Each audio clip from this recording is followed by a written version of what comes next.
Hello dear students. आज की इस वीडियो में जैसे कि हमने पार्ट 1 और पार्ट 2 किया था एमसीक्यू का, जहाँ पे हमने 20-20 question as a objective as a one liner हमने देखे थे। तो आज की इस वीडियो में आगे के नेक्स्ट 20 क्वेश्चन हम देखेंगे। ठीक है, तो इस वीडियो को ध्यान से देखते रहिए और पूरे 20 क्वेश्चन देखिए। आपको कई सारी चीज़ें, कुछ चीज़ें नई पता लगेंगी और कुछ आपको पहले से पता होंगी, तो वो बहुत अच्छी बात है। ठीक है, चलिए यहाँ पे पहले तो रेड पेन लेना एक।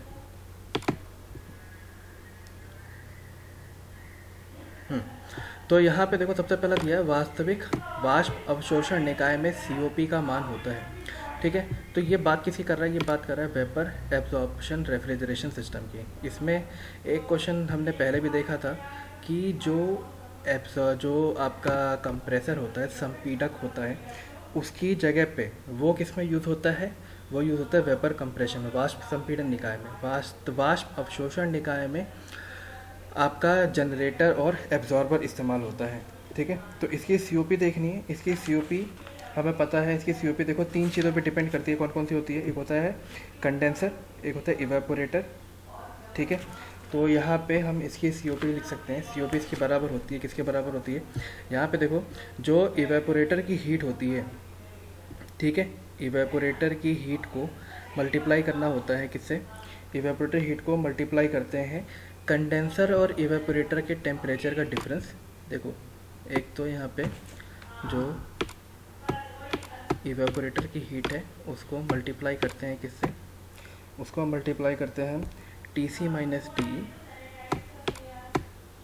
T C minus T divided by कितना? Divided by T E. ठीक है, ये इसका आंसर हो गया। नेक्स्ट क्वेश्चन है घरेलू इलेक्ट्रोलक्स रेफ्रिजरेशन निकाय को देखो क्या क्या चीज़ कहते हैं, या फिर उसमें क्या क्या चीज़ होती है। ठीक है, पहला उसमें होता है कि देखो, इसमें तीन द्रव होते हैं। ठीक है, तीन द्रव कौन कौन से होते हैं वो देखो, अभी आपको मैं बताता हूँ।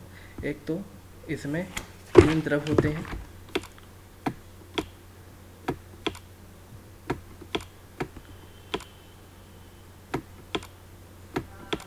ठीक है, दूसरी चीज़ जो इसकी इम्पोर्टेंट है वो क्या है? वो ये है कि इसमें जो चल अंग पंप होता है, जो पंप होता है वो इसमें नहीं होता। ठीक है, इस वजह से इसमें जो नॉइज़ होती है वो नहीं आती है। ठीक है, तो यहाँ पे लिख लेते हैं, जो आपका पंप होता है वो इसमें नहीं होता। ठीक है, नेक्स्ट, इलेक्ट्रोलक्स रेफ्रिजरेशन निकाय में कौन से द्रव होते हैं? देखो, इसी का क्वेश्चन है ये।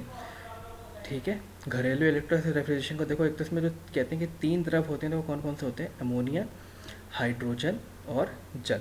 ठीक है, मतलब अमोनिया, हाइड्रोजन और वाटर। अब यहाँ पे देखो, दूसरी चीज़ क्या पूछेगा इसमें? ये पूछ सकते हैं कि जो इलेक्ट्रोलक्स रेफ्रिजरेशन निकाय है उसमें जल क्या होता है और एमोनिया क्या होता है। ठीक है, तो जल जो है वो एब्जॉर्बर है, यहाँ पे एज अ एब्जॉर्बर इस्तेमाल होता है, और जो एमोनिया है वो रेफ्रिजरेंट के तौर पे इस्तेमाल होता है। ठीक है, नेक्स्ट, लिथियम ब्रोमाइड अवशोषण रेफ्रिजरेशन निकाय में, ये इसी की बात चल रही है। ठीक है, लिथियम ब्रोमाइड अलग होता है। लिथियम ब्रोमाइड अवशोषण रेफ्रिजरेशन निकाय में लिथियम क्रोमेट का प्रयोग संक्षारण रोकने के रूप में प्रयोग होता है। ठीक है, नेक्स्ट क्वेश्चन, वाष्प अवशोषण रेफ्रिजरेशन निकाय में यदि गैस हल्की होगी तो वाष्पन क्या होगा? वाष्पन तेज होगा या कम होगा, या कोई फर्क नहीं पड़ेगा? ऐसा नहीं है, वाष्पन तेज होगा। ठीक है, इवेपोरेशन जो है वो तेज होगा। गैस जितनी हल्की होगी, क्योंकि उसमें से इम्प्योरिटीज़ निकल चुकी होंगी, ठीक है, तो उसको इवेपोरेट करना बहुत आसान हो जाएगा। ठीक है, नेक्स्ट क्वेश्चन देखो, जो है ये सारे आपके रेफ्रिजरेंट इक्विपमेंट से आते हैं। ठीक है, रेफ्रिजरेंट इक्विपमेंट में देखो आपकी क्या क्या चीज़ थी। रेफ्रिजरेंट इक्विपमेंट में आपका कंप्रेसर, कंडेंसर, इवेपोरेटिंग डिवाइसेस, ठीक है, ये सारी चीज़ें आती हैं। और क्या आता है? Expansion valve. ठीक है, तो यहाँ पे पूछा है संपीड़क की आयतनिक दक्षता होती है। संपीड़न की आयतनिक दक्षता होती है, कितनी होती है आयतनिक दक्षता? ये होती है आपकी, इसको लिखते हैं यहाँ पे, जो ये वॉल्यूम होता है, एफिशिएंसी, वॉल्यूमेट्रिक एफिशिएंसी जिसे हम कहते हैं, उसको कैसे डिनोट करते हैं? जीटा, नीचे लिखते हैं वॉल, VOL, तो इसकी दक्षता होती है इक्वल टू होता है आपका जितना उसने वॉल्यूम सक किया, जितना वॉल्यूम सक्शन का था, जितना वॉल्यूम सक्शन का था डिवाइडेड बाय जितना वॉल्यूम उसने निकाला। एक बार सक किया और उस वॉल्यूम को फिर जब बाहर की तरफ निकाला कितना स्वेप्ट हुआ, उसका जो रेशियो होता है वो संपीड़क की आयतनिक दक्षता होती है। देखो यहाँ पे एक जो रेसिप्रोकेटिंग कंप्रेसर है, ठीक है, वहाँ पे क्या लगता है, इस तरीके से एक पिस्टन लगी होती है। तो एक बार क्या करता है, ये खींचता है, इसे कहते हैं हम सक्शन, और एक बार ये बाहर के निकालता है तो वो कहलाता है स्वेप्ट।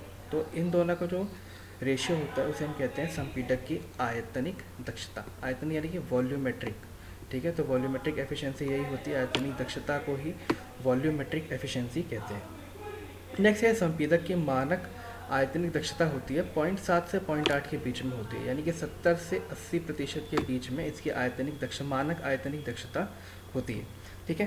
संपीड़क का स्वेप्ट आयतन होता है, संपीड़क का स्वेप्ट आयतन क्या होता है, यहाँ पे हम पूछ रहे हैं जो आपका संपीड़क का स्वेप्ट आयतन, जो स्वेप्ट वॉल्यूम होता है वो कितना होता है। स्वेप्ट वॉल्यूम इसको नोट करते हैं, ये आप भी ध्यान रखिएगा। Vs इक्वल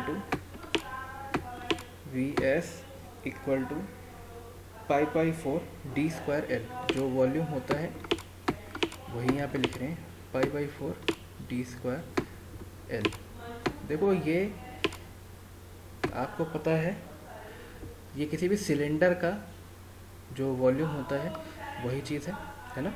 नेक्स्ट, संपीड़क का क्लियरेंस गुणांक होता है, संपीड़क का क्लियरेंस गुणांक होता है। क्या होता है संपीड़क का क्लियरेंस गुणांक, संपीड़क क्लियरेंस गुणांक होता है, उसको डिनोट किससे करते हैं, पहले तो ये देखते हैं, उसको डिनोट करते हैं कैपिटल C से, ठीक है। और ये वॉल्यूम कितना है, swept volume divided by clearance volume, ठीक है।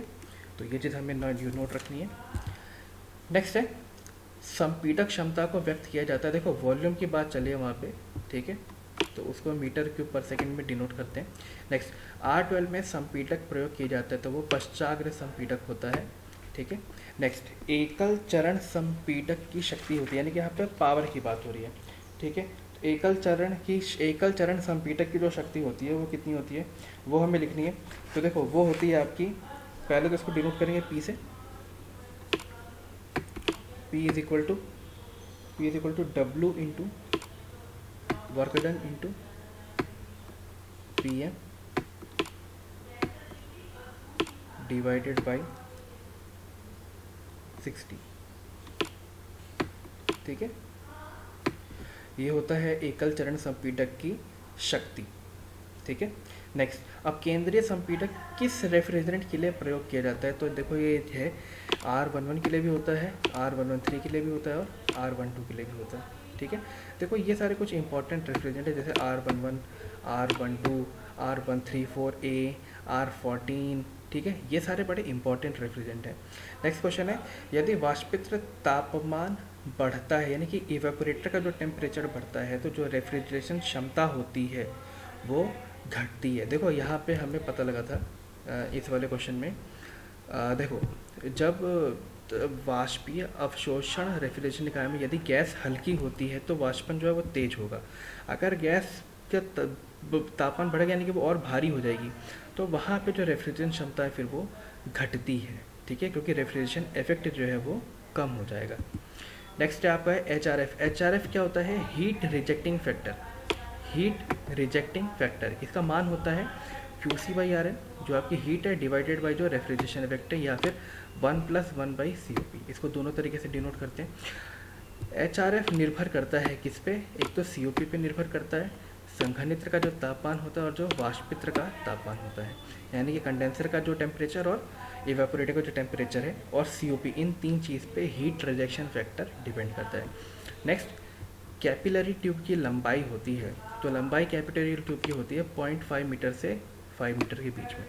कैपिलरी ट्यूब का व्यास होता है, तो ये देखो बड़ा ध्यान रखना, जनरली 0.5 mm से 2 mm तक इसकी व्यास होती है, इससे ज़्यादा व्यास नहीं होती।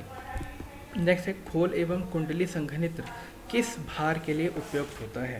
तो ये 35 किलोवाट तक के भार के लिए आराम से उपयुक्त होता है। तो आज की इस वीडियो में इतना ही। आज तभी तक हमारे पूरे 60 क्वेश्चन हो चुके हैं, हम जिस तरीके से चल रहे थे। ठीक है, तो आज इसी 20 वीडियो पे हम स्टॉप करेंगे।